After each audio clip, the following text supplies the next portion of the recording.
digno, impresionante, digno.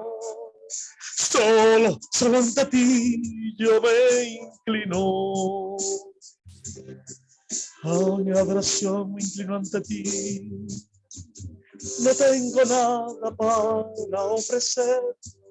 Solo nada que te pueda sorprender. Solo mi corazón quebrantado una y otra vez.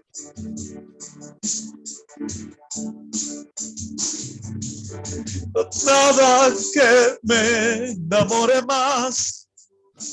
Nada que me apasione más. Solo tu presencia, solo tu mirada me hace suspirar.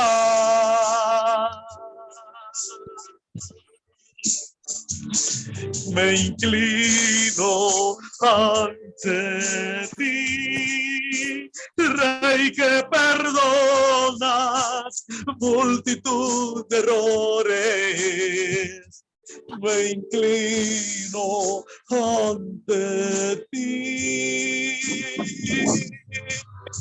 digno, eternamente digno, impresionante, digno. Solo ante ti yo me inclino. Oh, oh, digno, eternamente digno, impresionante, digno. Solo ante ti yo me inclino. Oh, digno, eternamente digno, impresionante, todo lo digno. Solo ante ti yo me inclino.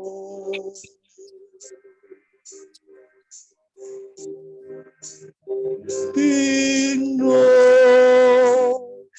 eternamente digno, impresionante, digno. Solo ante ti yo me inclino. Yo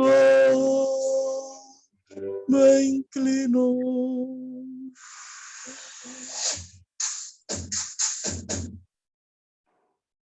Gloria a Dios.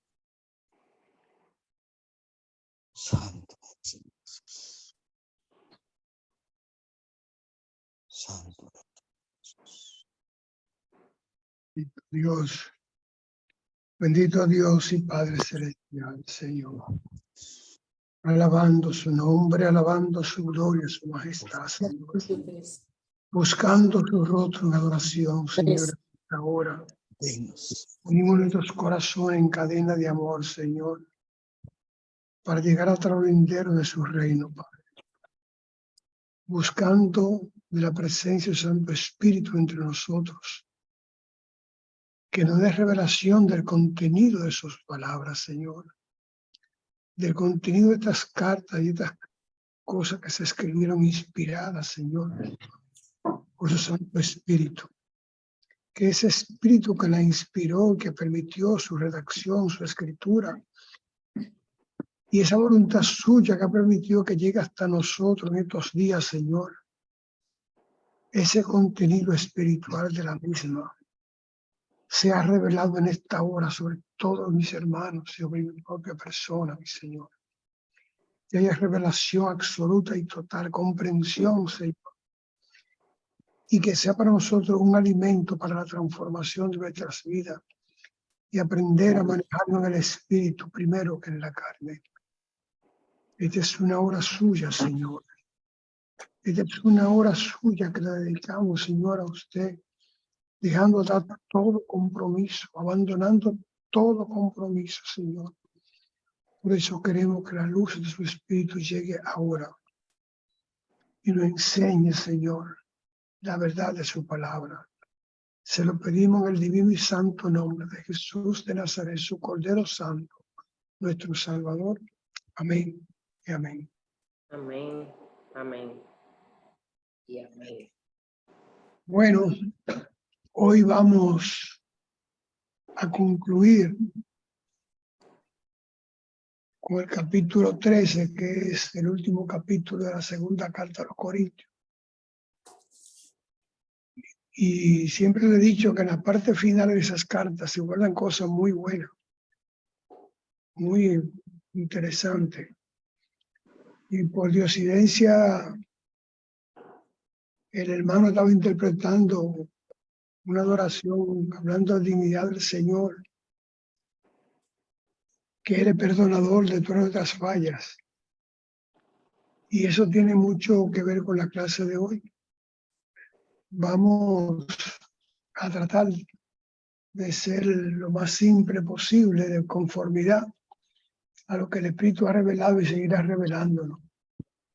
En este capítulo 13 o capítulo final de Segunda de Corintios, esperando que todos los hermanos hayan entendido esas cartas, tanto la primera como la segunda, como la carta a los que hemos estudiado de los romanos. Esa carta de los Corintios tiene una vigencia absoluta en estos días. Yo me preguntaba por qué razón ese pueblo era tan duro de servir, a pesar de tener un diseñador, un trabajador como Pablo. Entonces entendí que lo que el Señor permite es porque tiene vigencia hasta la eternidad con nosotros. Cuando no tenga vigencia la va a quitar del camino. Porque lo que sucede, lo que Pablo está señalando en esas cartas, la luz que pone sobre nosotros no es el problema de los corintios, es el problema de la iglesia de siempre, de hoy y de siempre. Vamos entonces con esa clarividencia, con esa luz del Señor, a trabajar sobre el capítulo 13, segunda de Corintios. Adelante, hermano. Buenas tardes, hermana Matilde. Hola. Dios nos bendiga a todos. Amén. Esperamos siempre que la palabra del Señor nos edifique, porque no en vano son vida y son espíritu. Amén. Segunda Corintios 13. Esta es la tercera vez que voy a vosotros. Por boca de 2 o de 3 testigos se decidirá todo asunto. Parada. Ahí tienen ustedes un referente del Antiguo Testamento que decía que para que una acusación o un juicio o una valoración de comportamiento de una o varias personas tenía que aparecer 2 o más testigos de lo que el acusador iba a llevar ante el tribunal. Pablo está diciendo: por tercera vez voy a ustedes, pero voy con testigos. Voy con testigos porque tenemos que recordar los capítulos anteriores donde se trataba de humillar a Pablo al máximo y ser desobediente y tratar de llevar la iglesia al mundo y tener un comportamiento como tal. Entonces Pablo dice que lo han acusado de flojo y lo han acusado de todo a Pablo. Entonces esta es la tercera vez que voy para allá, yo voy para allá, pero ahora yo voy con testigo porque ya él va dispuesto a hacer no un juicio, sino hasta sacar los hermanos que no estén en comunión con Cristo Jesús, de conformidad a lo que han aprendido. Continúa, hermana Matilde. He dicho antes y ahora digo otra vez como si estuviera presente. y ahora ausente lo escribo a los que antes pecaron y a todos los demás, que si voy otra vez, no seré indulgente. Pues buscáis una prueba de que habla Cristo en mí, el cual no es débil para con vosotros, sino que es poderoso en vosotros. Porque aunque fue crucificado en debilidad, vive por el poder de Dios, pues también nosotros somos débiles en él, pero viviremos con él por el poder de Dios para con vosotros. Parada. Lo que quiere decir Pablo ahí en pocas palabras es lo siguiente.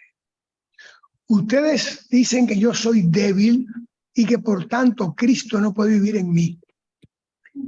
Pero mi debilidad es justamente donde vive Cristo. Por eso llevo 3 testigos. Pero para que ustedes vean que dentro de esa debilidad hay una fortaleza, no tengo indulgencia para nadie cuando vaya. O sea, ya es una decisión de fuerza. No tengo indulgencia. O sea, no hay perdón para las faltas. Porque si están aconsejando a ustedes, si están ayudando a reponerse, si están ayudando a que no caigan en pecado, si le estoy ayudando a que sean como el Señor le pide, ustedes me acusan de débil y que por ser débil significa entonces que Cristo no vive en mí porque Cristo fue fuerte.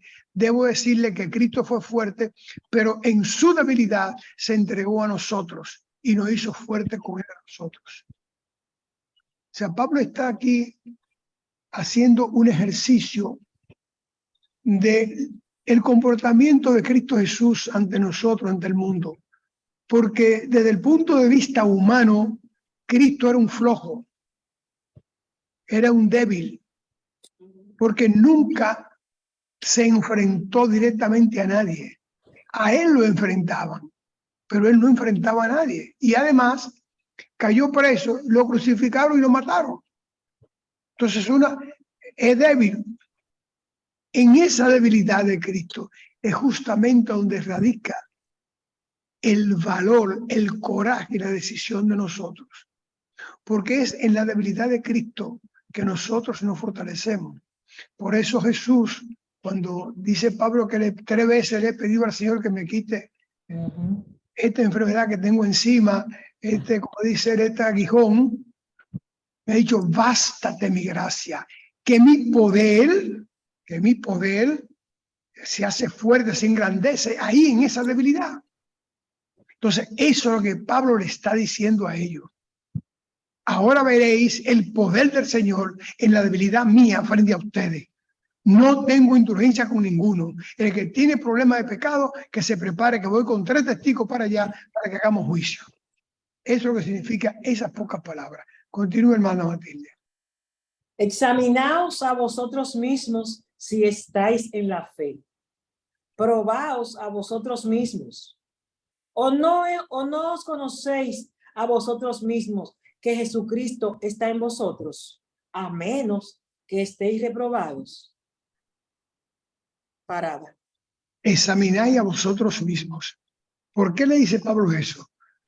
Porque eso es un panal de chisme, acusándose los unos con los otros, todo el mundo mirándole falta a los demás. Eso está vigente en nosotros, mis hermanos. Sí, señor. Eso está vigente. Somos muy dados a ver la debilidad de los otros hermanos. Su caída. En vez de ayudarlo a levantarse, lo criticamos. En vez de ayudarlo a no caer, lo empujamos. En vez de orar por los hermanos, proyectamos sus debilidades, hablamos de él, murmuramos de los hermanos y las hermanas. Eso es lo que Pablo está diciendo. En vez de estar chismeando ustedes uno con otro, ¿por qué no se examinan ustedes mismos y no se dan cuenta que el pecado de aquel no es mayor ni menor que el de ustedes? El que está en Cristo Jesús, los pecados todos son iguales. Si es que está en Cristo Jesús. La debilidad de aquel no es tu fortaleza, porque tú tienes otras debilidades que aunque no es el mismo pecado del otro, pero tú tienes pecado también. Pablo se fundamenta en aquella palabra de Jesús que dice, no juzguéis, porque con la vara que juzgáis, seréis juzgados. Ahí que se fundamenta Pablo en eso. O sea, el juicio de nosotros los cristianos contra otro hermano tiene que tener la honra de la presencia del Espíritu, tratando de que el hermano no caiga, sino que se levante, que no se lastime, sino que se cure lo que puede ser una lastimería en su cuerpo, que su espíritu no se dañe. Y nosotros hoy en día, mis hermanos, tenemos que tomar esto como una carta de presentación con todas las iglesias. Somos muy dados a la crítica, muy dados a la crítica. Y no nos miramos nosotros mismos y juzgamos como si fuéramos perfectos ángeles, no pecadores, santos, únicos. Los santos no pisan el suelo.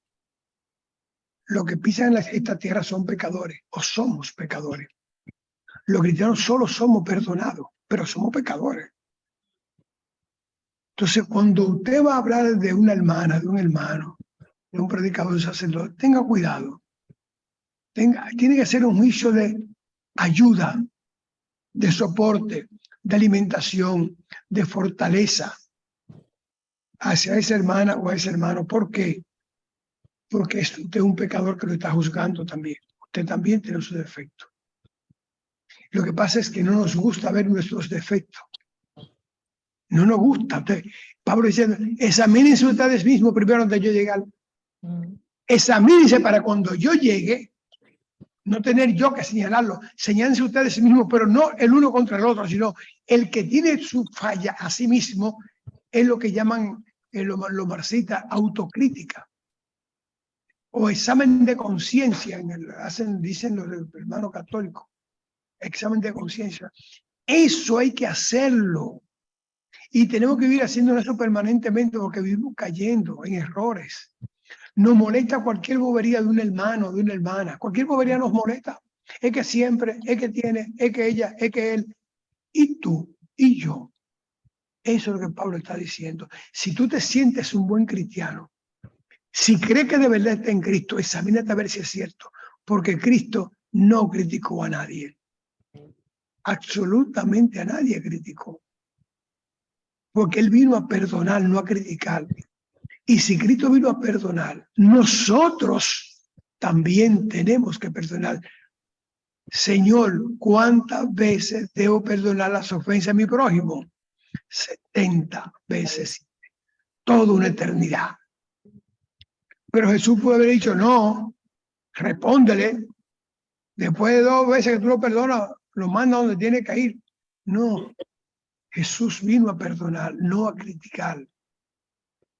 Y la crítica es típica del enemigo, porque dice la palabra que el enemigo vino a mentir y a destruir, y la crítica destruye. La crítica dentro de la iglesia destruye. Es más, los problemas fundamentales de los ministerios es el uso, o mejor dicho, el mal uso de la lengua. Por eso dice en una de sus cartas Santiago, que la lengua enciende una pradera. Porque la lengua es muy peligrosa, es dañina. Porque no daña el cuerpo, daña el alma, daña el espíritu. Por tanto, la persona que le han dado un lenguazo de esos chismes, ese lenguazo que le dan a la persona, solo tiene ánimo para retroceder e irse. Y dice, no tengo cabida aquí, yo no quepo aquí. Y resulta que no, que a los hermanos hay que estarlos mordeando poco a poco hay que irlos mordeando. Porque todos venimos de un mundo perverso y corrompido, mentiroso, baboqueador, estafador. Y vivimos en la mentira y nos gusta. ¿Usted quiere ver una cosa más mentirosa que las cosas de sentido político? Los políticos cada 4 años en este país, por no coger otro país de modelo, tienen cosas nuevas, pero son nuevas para el verbo, son bien en su hacer. O sea, viven engañando, siempre van a hacer lo que nadie hace, siempre van a cumplir con lo que nadie cumple. Entonces, sin embargo, este mundo está tan alimentado de mentiras que le seguimos creyendo. Eso es lo peor. Y seguimos creyendo y creyendo. ¿Por qué? Porque la mentira que es del demonio es un alimento del espíritu. Vino a destruir, Pero no vino, el demonio no vino a destruir metiéndole fuego a nadie. Es con la lengua que destruye. Es con la lengua que el demonio destruye. Pero no con cualquier lengua. Es con la lengua del hermano. Porque se supone que yo tenga piedad y misericordia con mis hermanas y hermanos. Pero si no la tengo, duele más que me lo diga una gente de la calle. Un inconverso que me diga cualquier cosa, debe dolerme menos que lo que me diga un hermano en contra mía. Porque el hermano está sujeto a edificarme, no a destruirme. El inconverso está sujeto a destruirme.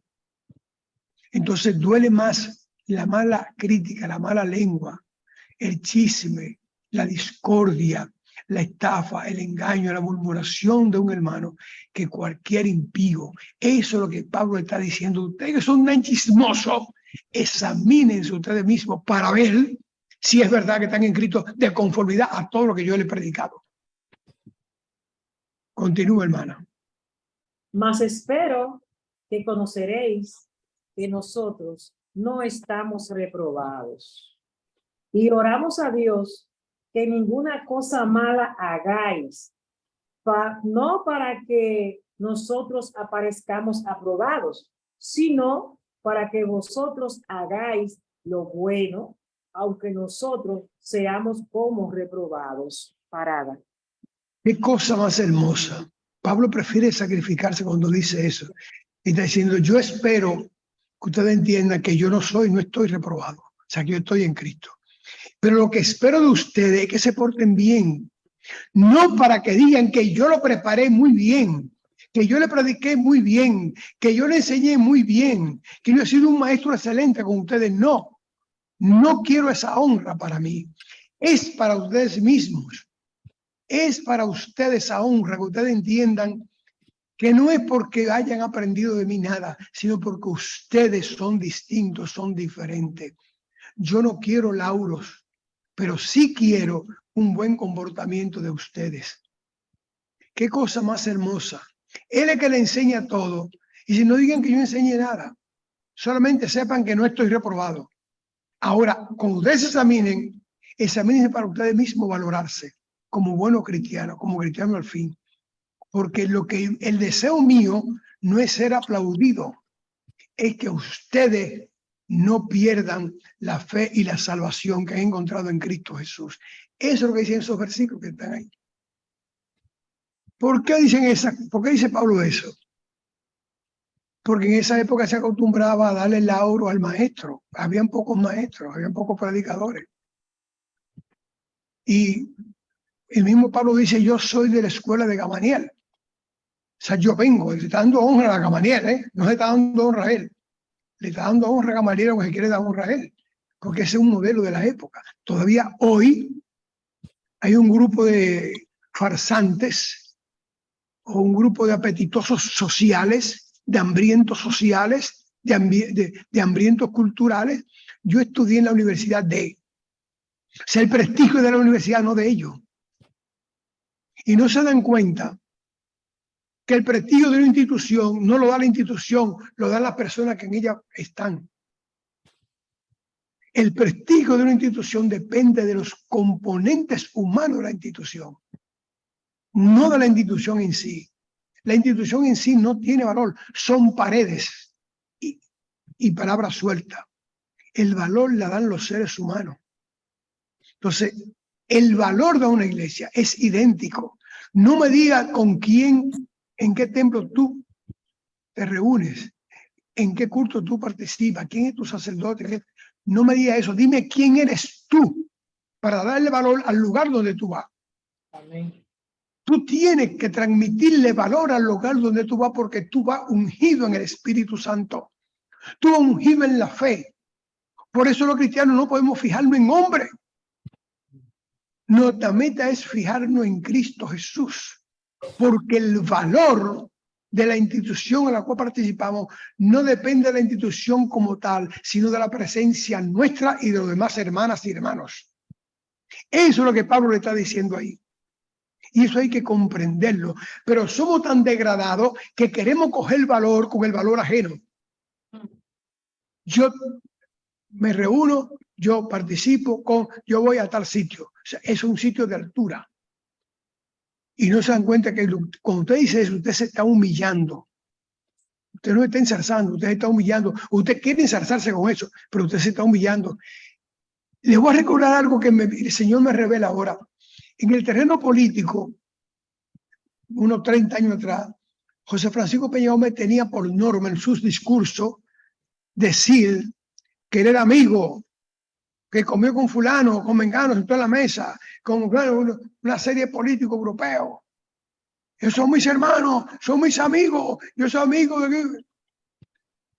Y don Juan decía, él no se da cuenta que se está humillando. Está diciendo, yo no tengo valor, el valor me lo dan ellos. Y eso es verdad. Eso es verdad. Cuando usted se siente orgulloso de ser amigo o de participar en una cosa determinada, significa que usted no tiene valor. Y resulta que los cristianos tenemos mucho, pero mucho valor.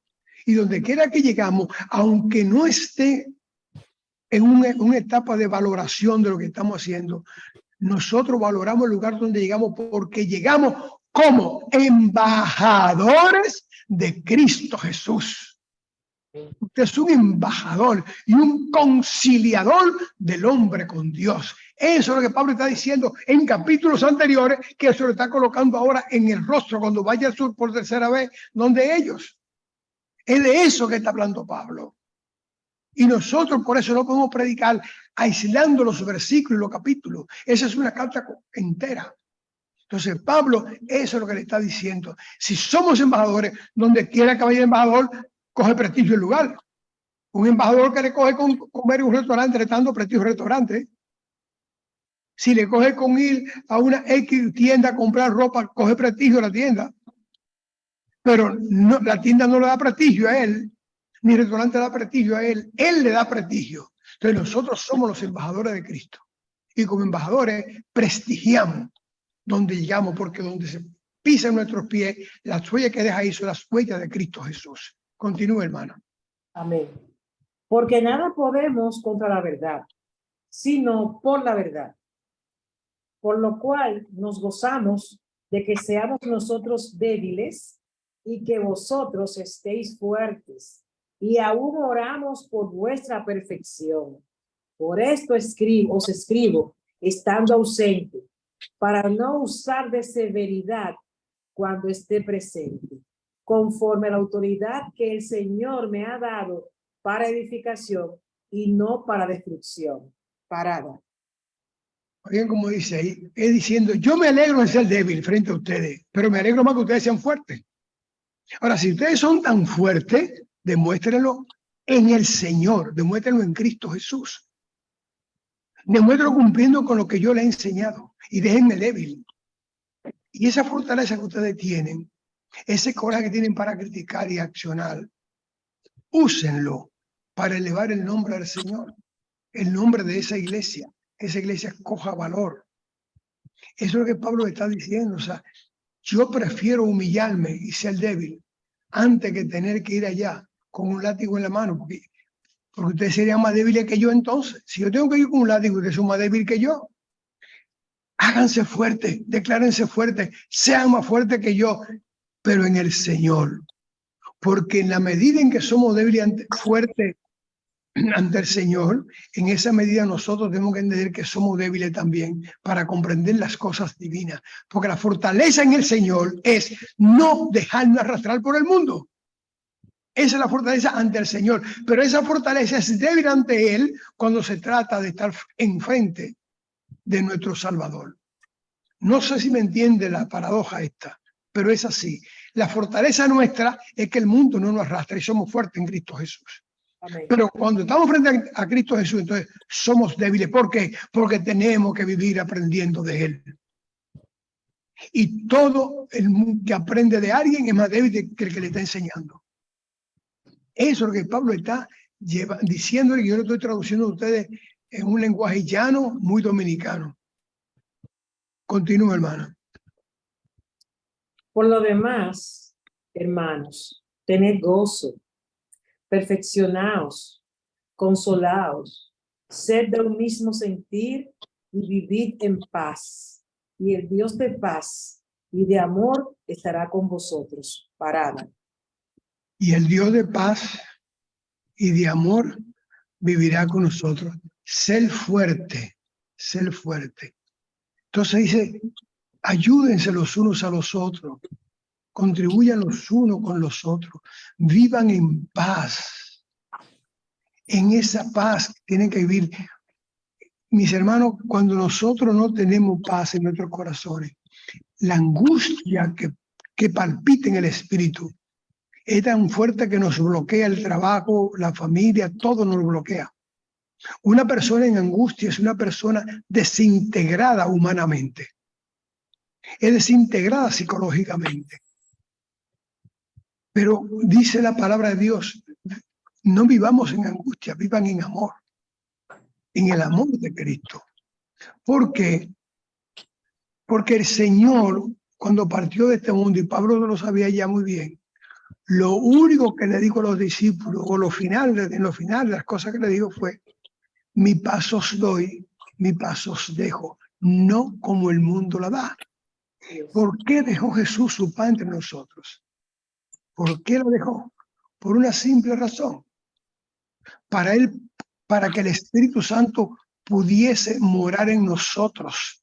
Cuando nosotros nos angustiamos, espantamos, contrictamos, aplastamos, tapamos, dormimos al Espíritu de Dios. Porque ya no estamos en el Señor. Si estuviésemos en el Señor, estaríamos en paz. Porque la paz de Cristo, Él lo demostró. Yo siempre he dicho que era un verdugo de la paz, que era un pechudo. Porque salir a buscarlo de noche para matarlo, y él sabe que lo va a buscar para matarlo, ver que viene la multitud y quedarse llorando. Llega la multitud, ¿a quién buscáis? A Jesús de Nazaret. A veces soy yo. Hay que tener una paz descomunal en el corazón para eso. Esa es la paz que Él quiere. Que nosotros, sus discípulos, los hijos del Padre, a través de la sangre derramada en el Calvario, aprendamos que nada en este mundo puede robarnos esa paz, porque Él lo ha dicho, mi paz os doy, no como el mundo la da, es una paz diferente, no nos la puede robar. Y hay un corito que dice, la paz que yo siento no me la ha dado el mundo, y como el mundo no me la dio, no me la puede quitar, porque no es de Él. Entonces vivir en esa paz, señores, es el mejor ejemplo de un cristiano. Ah, pero mire, este nunca está alterado, este siempre está bien. Tú no tienes problema. ¿Y cómo tú te haces? La paz de Cristo. ¿Por qué no hacen esa pregunta a nosotros? Porque nos miran con los ojos del mundo. Porque el mayor problema de un ser humano en este mundo es no tener dinero. Ya, no tengo dinero, se asfixia, se ahoga. Pero si es cristiano, en esa paz vive mejor que con dinero. Mucho mejor, porque la abundancia de las cosas solamente llenan el mundo material de nuestra mente y nuestro cuerpo. Pero las cosas espirituales no necesitan de lo material. Por eso aquel famoso dicho de que no es más feliz el que más tiene, sino el que menos necesita.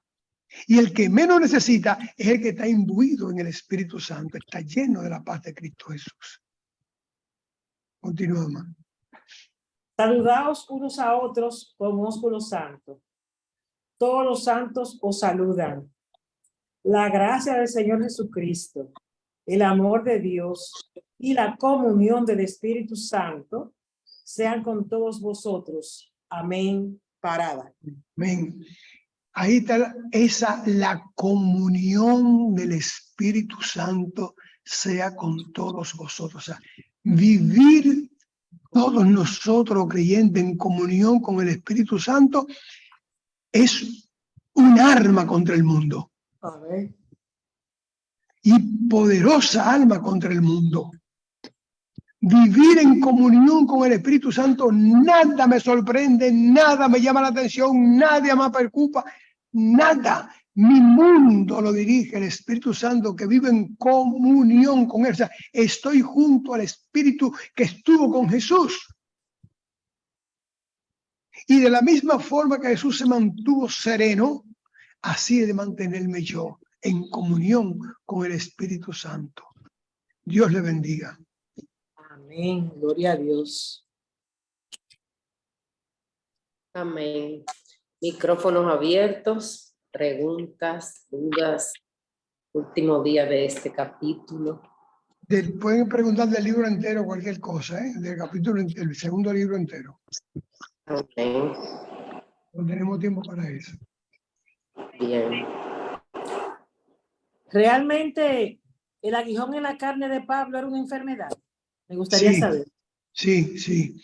Se ha llegado a la conclusión de que era visual el problema de Pablo. Pablo tenía que andar con una gente que le ayudara siempre en todo. Pablo había perdido la visión. Hay mucha gente que dice que fue por la luz que vio cuando iba para Damasco, pero yo analizaba y pensaba que no, porque él se quejó después, años después de ese aguijón, no inmediatamente, porque el Señor lo mandó donde el cielo que le dio visión, le quitó escama de los ojos. Por tanto, recuperó su visión. Yo considero que fue después que le dieron la paliza en Listra, que le dieron mucho golpe, que lo dejaron muerto y estuvo muerto y ahí resucitó. Y de ahí es que se dice que Pablo llegó al tercer cielo. En ese momento en que estuvo tendido, dice la palabra que en Listra le dieron una golpiza tan grande que lo sacaron por muerto fuera de la ciudad para que no hediera dentro de la ciudad. Y cuando los hermanos se le acercaron, él se levantó y comenzó a caminar con los hermanos y comenzó a predicar ahí mismo en la noche. Okay. O sea, que parece que ahí fue que le dieron un golpe en la cabeza. Como médico yo creo que la córnea, habrán tumbado la córnea. En esa época no había oftalmólogo. No. Y seguro que Porque, era eso, porque él escribe grandote. En el próximo libro vamos a ver como él dice, esta letra grandota que yo escribo. Y después tiene gente que le ayuda a escribir porque ya no puede más. ya, yo particularmente había percibido que, como dice el aguijón en mi carne, que más bien era una batalla contra una tentación. Sí, espiritualmente tiene razón. Porque él dice que este aguijón me lo ha dejado el Señor para que no me vanaglorie Me vanagloría. Entonces, de lo que soy. lo que yo entiendo particularmente, que si hay un aguijón fuerte,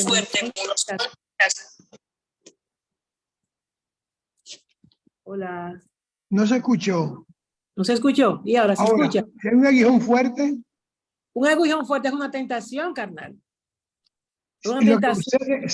sucede es que en esa época un ciego era un limosnero, Ya, era una gente de último nivel. ya. Bueno, no podía entrar al templo, Ah, no podía ni siquiera pedir muy cerca del templo, tenía que estar un poquito fuera del templo ok. para poder pedir. Entonces, esa es una humillación porque Pablo era muy arrogante. Ok.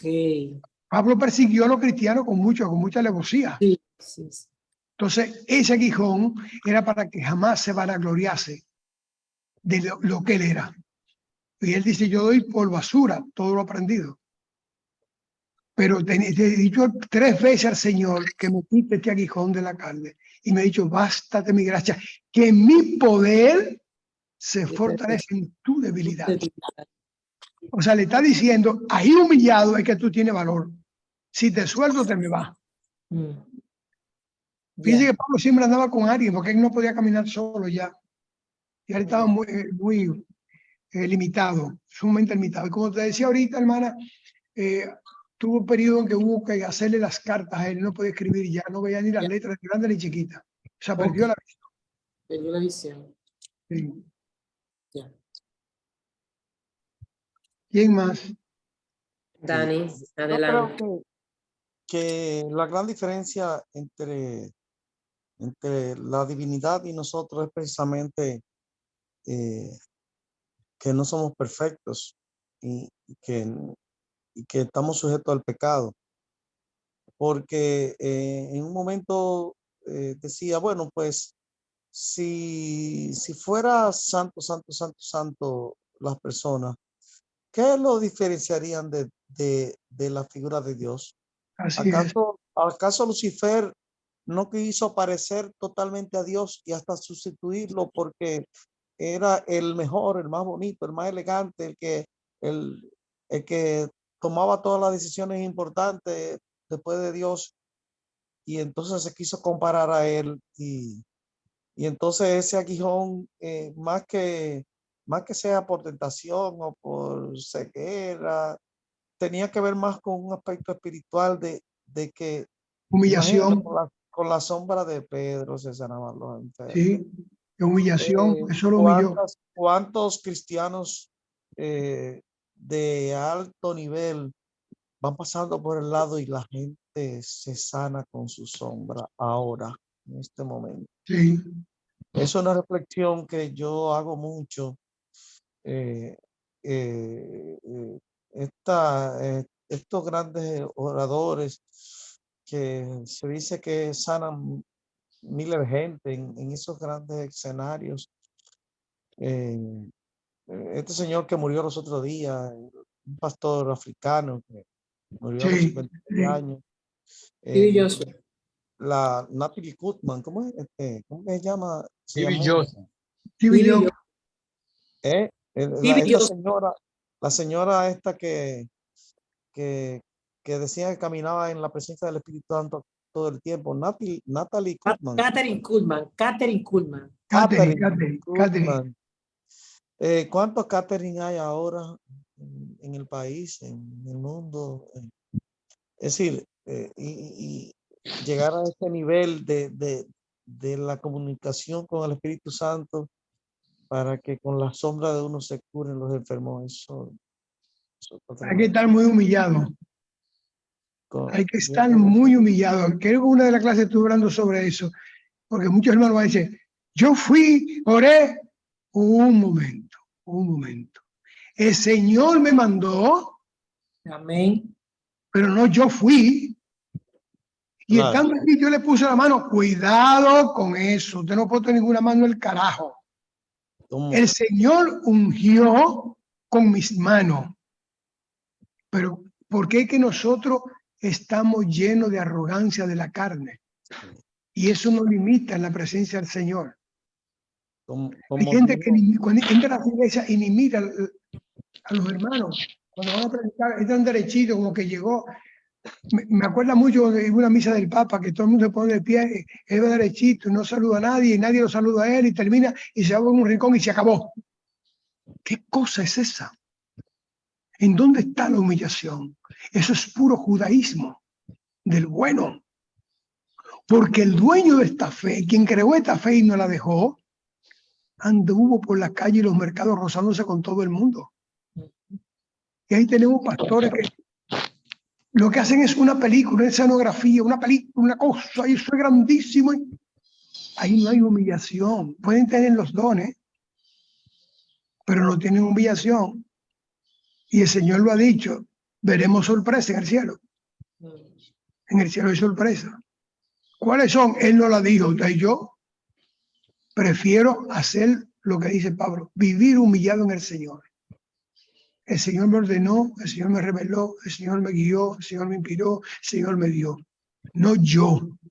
Porque el yo en el cristiano tiene que desaparecer, porque el yo es la primer palabra de la arrogancia humana. Señor. Es el yo. Por eso está en primer lugar, cuando estamos conjugando los verbos, es yo, primero yo. Y después tú.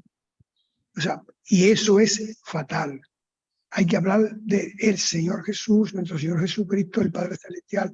De eso que tenemos que hablar. ¿Quién más? Adelante, Ezequiel. Dios les bendiga, jóvenes. Amén, jovencito. Mire, distinguido profesor, le quería preguntar si Lucas anduvo con Pablo. Sí.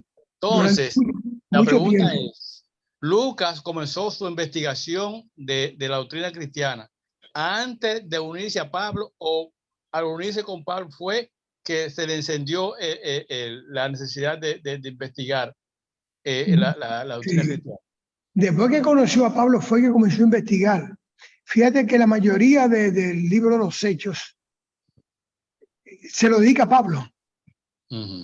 Porque fue caminando con Pablo, que fue investigando y fue averiguando las cosas. Porque los cristianos en Israel, a una persona como Lucas no lo aceptaban muy bien. Primero, era un médico, un intelectual de la época. Segundo, no era judío. Y eso es un rechazo. ¿Y de dónde era Pablo? Pero, ¿cómo es? ¿De dónde era ese señor? ¿Era Lucas, judío? Ajá. él no era judío, era Oh, griego, oye, greco-romano. Él no era judío. Y él lo que hizo fue que conoció del Señor, y al conocer al Señor, nunca dice la palabra dónde conoció al Señor, pero se unió a Pablo y a partir de ahí comenzó a hacer muchas investigaciones. Se dedicó a eso. Tal parece que alguien le financió eso porque él dejó la medicina. Incluso su libro, el libro de los Hechos de los Apóstoles, como dice, querido Teófilo, tal parece que era Teófilo que le estaba financiando. oh, Y así dice también su evangelio. Querido Teófilo, te escribo las cosas tal y como sucedieron. O sea, Teófilo aparentemente mandó a Lucas a investigar qué había pasado.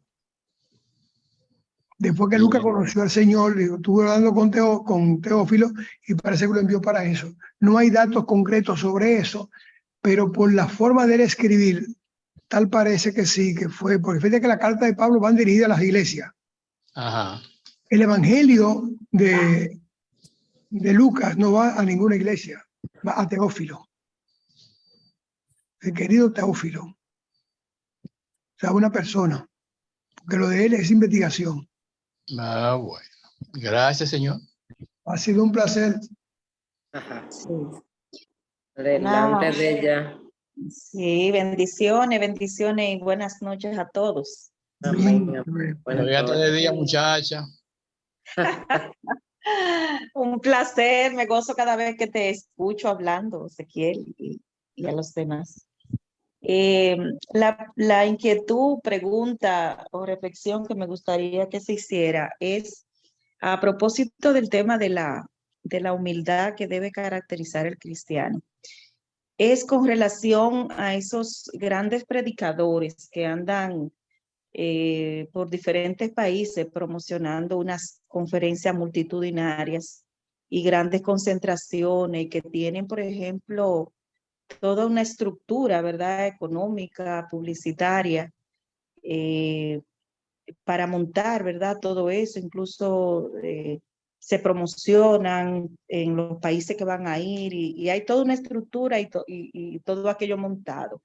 Que a simple vista da la percepción, ¿verdad?, que no tienen diferencia con otro tipo de grandes espectáculos, ¿no? Entonces, ¿cómo ver esto? ¿Cómo ver esto en términos de lo que debe ser la humildad que debe proyectar un cristiano que siga, ¿verdad?, las enseñanzas de Cristo Jesús? ¿Cómo valorar esos casos? Mira, hay una cosa que tenemos que tener presente nosotros. Estamos en este mundo y los métodos que se usen de una iglesia u otra no necesariamente influyen sobre la humildad del predicador o el profeta o lo que sea. Porque el hermano Starling es un señor que nadie tiene duda de su capacidad. Y usaba la televisión, y usaba la radio, y usaba grandes conferencias con todos los detalles. Sin embargo, era un hombre muy humillado, totalmente humillado al Señor, y con una forma de predicar envidiable. Pero también tenemos el hermano Pablo, que tenía 3 minutos de la conciencia con el hermano Pablo, 1 minuto de la conciencia con el hermano Pablo, no recuerdo, que también era un hombre muy talentoso en el estudio. No era un talentoso en estudio, sino en comprender las cosas del Señor. Él no era un hombre de mucho estudio, era un hombre de apenas un bachillerato. Y hacía también grandes reuniones, pero en el escenario y fuera del escenario, él era el mismo Pablo, una persona humillada y tranquila, que no aceptaba nunca que fueran a darle honores por hacer lo que él estaba haciendo.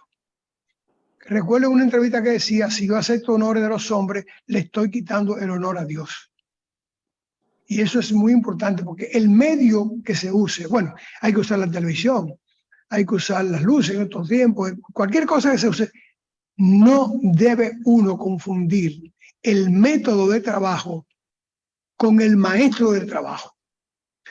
La humildad en el espíritu debe permanecer independientemente de la cantidad de luces o dinero invertido o bienes adquiridos por una persona, o por una persona millonaria que quiere invertir su millón y tiene un nivel de vida determinado.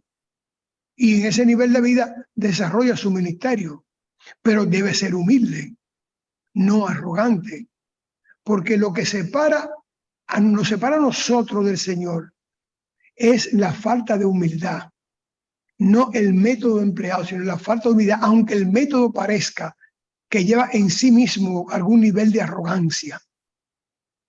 Pero estamos en el siglo XXI y no podemos pedirle, por ejemplo, a un predicador que use, qué sé yo, un burro para entrar a un ministerio. No, si puede, amén. Ahora, lo malo es que coja eso. Aquí han venido alguna de esa gente con una arrogancia tal que andan llenos de guardaespaldas. Sí. Ahí es que está el daño. Ahí es que está el daño de eso. Y nadie se le puede acercar. Mientras Jesús se acercaba a la gente, a ellos la gente no se le puede acercar. O sea, lo contrario. Ahí es que está el quid del asunto. O sea, el método no importa. Incluso cuando Jesús entró a Jerusalén, lo hizo con un burrico. Y lo hace como un elemento de humillar lo que es un rey. Porque un rey y un burro, eso es una charlatanería. Pudo haber cogido un caballo o un camello y entrar ahí. No, cogió un burrito, que es un signo de humillación, un rey humillado. Entonces, así mismo, como él se humilla, también, y lo recibieron con lauro, o sea, rama de laurel, de palma, con fiesta y todo. Entonces, él lo permitió que lo recibieran como un verdadero rey, pero iba montado en un burro como una ironía de un rey y se comportó humildemente y humilladamente ante todo el pueblo de Jerusalén en ese y en todos sus momentos. No sé si me doy a entender. Sí, sí, por supuesto. Yo quería intervenir de nuevo. Bueno, no te van a cobrar, aprovechate. Vamos arriba entonces.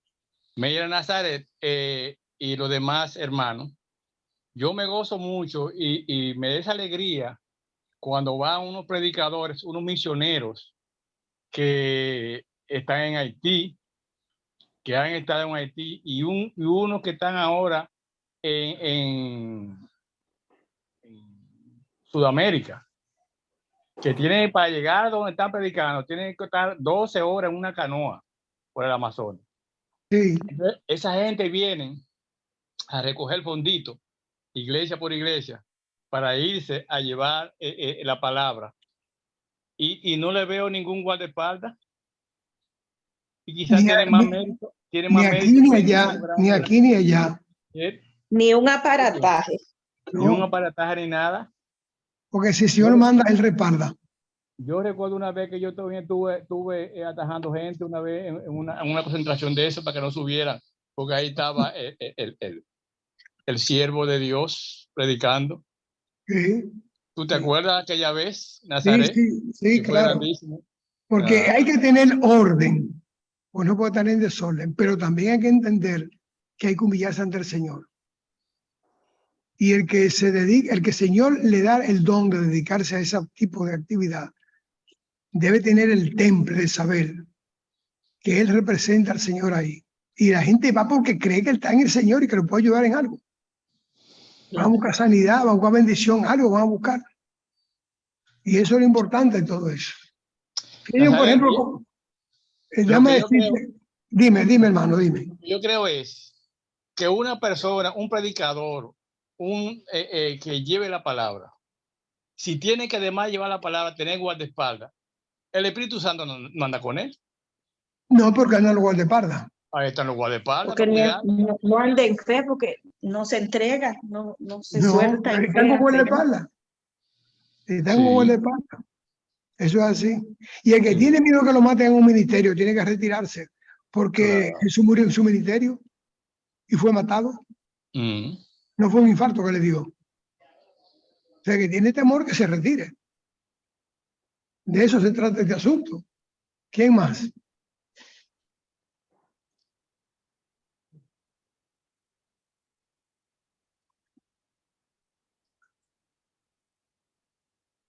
Nadie más. ¿Cómo va a ser, hombre? Así es. Faltan unos minutitos, vamos a aprovecharlo, no sea tan malo. Faltan 4 minutos. Así es. No Que lo desperdiciemos.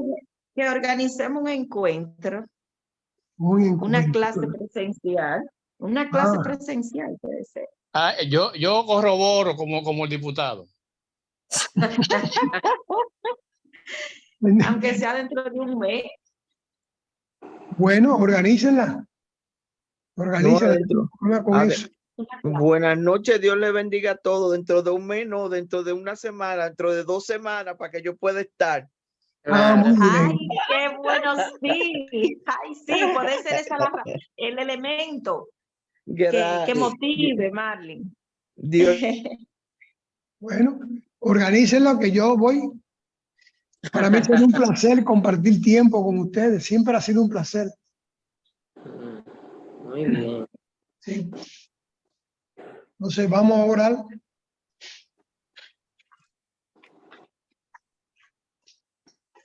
¿Quién tiene el coraje de hablar con el Señor de frente en esta tarde? Bueno, yo tengo hablando muchísimas cosas contigo. Vamos a ver si hablo con el Señor ahora. Muy bien. Amén. Dios Todopoderoso, Tanto te damos eres, gracias y Señor. te bendecimos, Señor. Exaltado Es sea. un privilegio, Señor, estar con nuestros hermanos todos los sábados. Gracias. Cada 7 días nos juntamos, Señor, a estudiar tu palabra y esperamos que cada una de estas enseñanzas se nos pueda grabar en nuestra mente y no solamente grabar, sino también ponerla por obra, Señor, Dios Todopoderoso. Oh Dios, que tú le des mucha salud y mucho entendimiento a Nazaret y a Gracias. nosotros, Padre, que nos afinen los oídos cada día más y tengamos, Padre, sed de aprender cada día más de tu palabra. Nombre Porque de mientras más aprendemos, más cerca de ti estamos, Padre Santo. Sí, Señor, así Y es. buscamos por dónde caminar, llegamos más rápido donde tú estás, Señor. Hoy, Dios poderoso, te damos gracias y te pedimos, Señor, que nos guarde nuestra salida y nuestra entrada y que nos podamos juntar nuevamente el sábado que viene para seguir estas enseñanzas. Te lo pedimos en el nombre de Jesús. Amén. Amén. Amén. Dios le bendiga a todos. Amén. Todas. amén, amén. Amén. Amén. Bye. Amén, amén. Bye. Dios les guarde. Margot, Buen nos Dios le viaje, vemos bendiga. Margarita. pronto. Buen viaje. Nazaret, Dime, hermano. quiero preguntarte ahorita, ¿qué es lo que le está pasando en la Tierra y que hay un movimiento nuevo que vamos a comenzar? Dime de eso. ¿Un movimiento de qué, mijo? Una ¿De cosa qué? nueva que dicen los científicos que vamos a comenzar en la Tierra. Ah, bueno, si dicen los científicos, no lo dijo nadie. Es una tierra nueva, un Ah, cielo nuevo. ya tú sabes. Bye. Para lo demás, lo llama por teléfono. Bye bye. Dios les guarde. Dios te bendiga. Vaya. Amén, amén, amén. Buenas noches, bendiciones. Buenas Amén. noches. Nos vemos pronto, Margot. Bye. Así es, bye. Bye.